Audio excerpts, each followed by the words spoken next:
So when do markets not work correctly? Well, in situations like monopoly, we're going to say that they don't work correctly. They're not acting to maximize social surplus. And those sorts of situations, the economists called market failure. The markets are failing in the sense that the market is not achieving the best outcome for society. Now, be careful though. By market failure, there are a couple of things that are not meant. Market failure doesn't mean it's fair. Some people might be paid bucket loads more money than other people. That will be the outcome of the market. Is that efficient? Because we'll say, yeah, Bill Gates gets paid that much money because Bill Gates obviously is worth that much. There's shareholders out there who are eager to give Bill Gates that much money because they think he's going to generate even more money for them. So a market outcome is not fair. It's not fair that Bill Gates gets paid so much more than the rest of the population of this planet. But the economics has nothing to do with fairness. It's got to do with efficiency and social value. Social value-wise, it's perfectly reasonable that Bill Gates get paid that much. Because why? Because Bill Gates obviously has generated a whole lot more money for lots of other people. And some people are hoping that, if they pay him some money, he'll generate more profit for them. So this sort of idea about a market working properly doesn't include concepts of fairness. It just includes concepts of net social value here. That people are getting the things that they most desire, that they're most willing to pay for, at the lowest possible cost. Right, so arguments about fairness are something totally different. In case of market failure, though, we could imagine that there might be a political grounds for the public to intervene. Right? So in a case of something like Telstra, you might see that there might be political pressure for someone to come in and require Telstra to lower its price. Because Telstra is acting like a monopolist and jacking the price up because they can. What we'll call that is some sort of public solution. Right? We have a market failure problem, the monopoly, with too high a price. We have a public solution, which might be regulation. The government comes in and simply tells Telstra what its price has to be. But we're going to see there's other sorts of solutions as well. But the one thing that we have to be careful about, and this is also what economists always argue in these sorts of situations, is that the solution you come up with is not worse than what was the original bad solution you're trying to fix.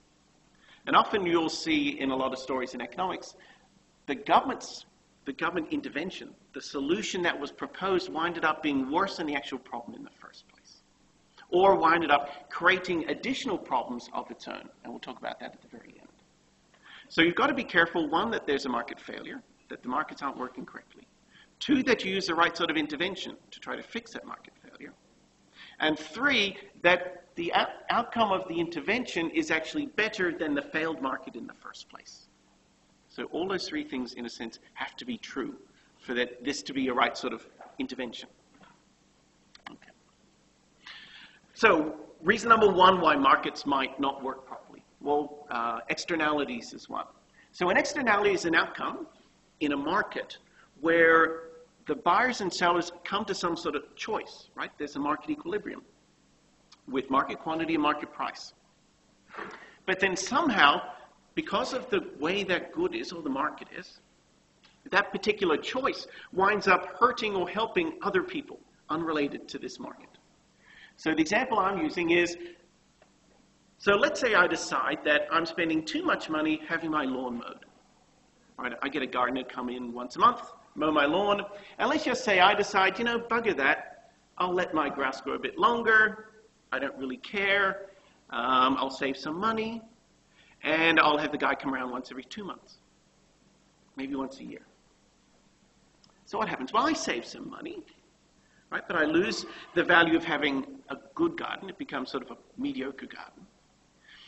The gardener loses some money because he loses a job, but the gardener saves on the cost of labor and fuel to cut my lawn.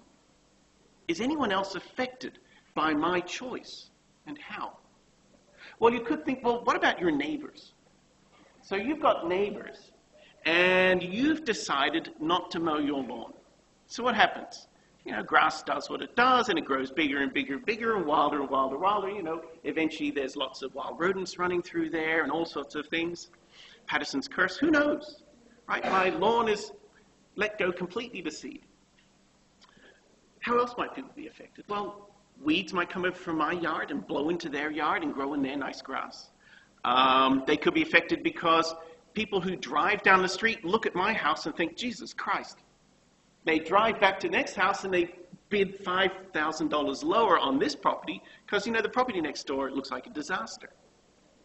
So my decision not to mow my lawn as frequently could in fact hurt people who live next to me because their property values might drop because I've not mowed my lawn. So could my neighbors actually be better off if they came around and tried to bribe me to mow my lawn?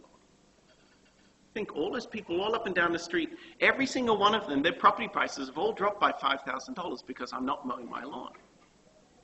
They could all get together and make me an offer. Rod, here's $50,000. How about you mow your lawn? We'll gain of all the property prices up and down the street that go up, and I'll be quite happy to hire someone to mow my lawn for $50,000. That's an externality. Right? My decision between me and the gardener has an impact upon people, not me or the gardener. It has an impact on people outside the market. In this case, it's through property prices. In fact, I know an example of this happening. A friend of mine and his wife were both academics in the US, and pretty much they were both sort of very junior academics. They were at home maybe 40 hours a week or less. They simply didn't care. They just let their grass grow. And so when the grass got up to about waist high, a little neighborhood committee came around to their house, pushing a lawnmower. And they said, here's a lawnmower, you can use it for free, just get your lawn mowed.